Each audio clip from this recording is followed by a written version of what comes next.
Docteur, Oui. vous allez répondre aux questions de nos téléspectateurs. On commence avec Fanny qui habite à Colmar, dans le Haut-Rhin. Depuis quelques jours, j'ai le nez qui gratte alors qu'on est en janvier. Est-ce que cela peut être une allergie ? Et là, c'est possible, en effet. En fait, avec la fin décembre où les températures étaient un peu plus réchauffées, et puis également en début d'année, on a vu les noisetiers fleurir, qui fleurissent à partir de 5 degrés avec des pollens très allergisants. Donc oui, effectivement, on peut avoir ce nez qui coule, la gorge qui gratte, les yeux qui picotent. Attention, si c'est de la fièvre, c'est plutôt un virus, et donc pas une allergie. Donc ça colle. Pour vous rassurer, le réseau national de surveillance, la RNSA, a rapporté que là, les températures venaient aller un petit peu à se rafraîchir avec l'humidité. Ça devrait vous laisser un petit peu de temps si vous êtes allergique à ce genre de répit. Un peu de répit. Joséphine de Moussy vous dit « Je rentre du ski où je me suis fait mal au genou droit. Mes ligaments croisés peuvent-ils être touchés ?»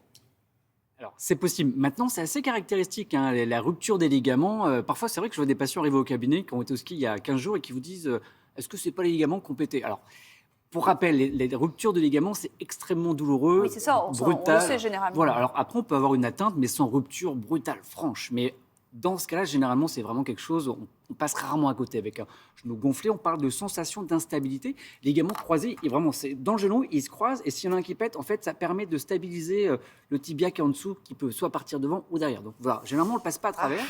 Et donc, on fait l'examen, on fait une IRM, et on confirme le diagnostic. Donc voilà, à consulter, mais si ça fait plusieurs jours et que vous avez déjà monté des escaliers, à confirmer.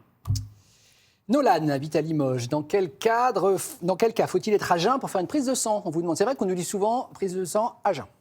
Oui, alors, moi-même, quand je vous fais des ordonnances, à jeun, pas à jeun, en réalité, les prescriptions les plus courantes, si c'est pour une prise de sang de cholestérol, ce genre de choses, ou pour chercher un diabète, on va mesurer la glycémie. Dans ce cas-là, il faut être à jeun, 12 heures de jeûne, mais... Même pas un café ? Oui, vous pouvez boire de l'eau, du café, du thé, mais pas de sucre, c'est tout.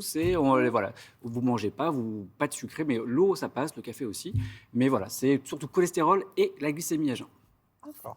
Question de Clémence de Forbach. Des compléments alimentaires peuvent-ils améliorer les traitements contre le cancer ? Alors, l'Institut national du cancer est formel là-dessus. Aujourd'hui, il n'y a pas d'études qui montrent l'efficacité contre le cancer ou contre les médicaments pour le cancer. C'est quoi ? C'est contre les effets secondaires ou pour améliorer la performance des traitements ? Les deux, c'est-à-dire que soit contre le cancer ou contre améliorer l'efficacité du traitement. Et là, aujourd'hui, il n'y a pas d'études qui le montrent. En revanche, il y a même eu des études bien robustes et poussées qui ont montré, par exemple, dans le cas du cancer du sein, utiliser des compléments alimentaires à base de soja pouvait même un petit peu être contre-productif sur le traitement. Donc, une fois de plus, tout ce qui est complément alimentaire, parlez-en avec votre médecin et c'est uniquement s'il est prescrit par lui que vous pouvez le prendre.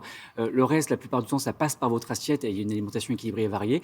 Et dernière chose, effectivement, dans des patients un petit peu plus fragiles, on peut mettre des compléments nutritionnels, vous savez, parce qu'ils ne mangent pas suffisamment, mais encore une fois, c'est prescrit par un médecin. Donc, prudence sur tout ce qui peut vous être vendu comme miraculeux. Je crois que je souffre d'une hypothyroïdie. Comment fait-on le diagnostic d'un trouble de la thyroïde ? C'est Isa de Tourcoing qui vous pose la question. On le rappelle, la thyroïde, c'est une espèce de papillon, une glande à la base du cou, c'est un peu le thermostat de la maison. Quand elle marche de trop, on est en hyperthyroïdie, tout est accéléré. Et quand elle est au ralenti, on parle d'hypothyroïdie. Donc, dans ce cas de ce patient, l'hypothyroïdie, c'est comme c'est au ralenti. Donc, le patient va être tendance à prendre un peu plus de poids, être un peu plus frileux. Même au niveau du mental, on est plutôt au ralenti, plutôt tendance un petit peu dépressive. Donc, ça, c'est les caractères de l'hypothyroïdie. Comment on fait le diagnostic d'un problème de thyroïde ? On fait une prise de sang, un dosage hormonal, on dose la TSH. Maintenant, sachez, il n'y a pas de dépistage organisé à l'échelle nationale. C'est uniquement 6 symptômes. On ira faire cette prise de sang. Merci beaucoup, docteur.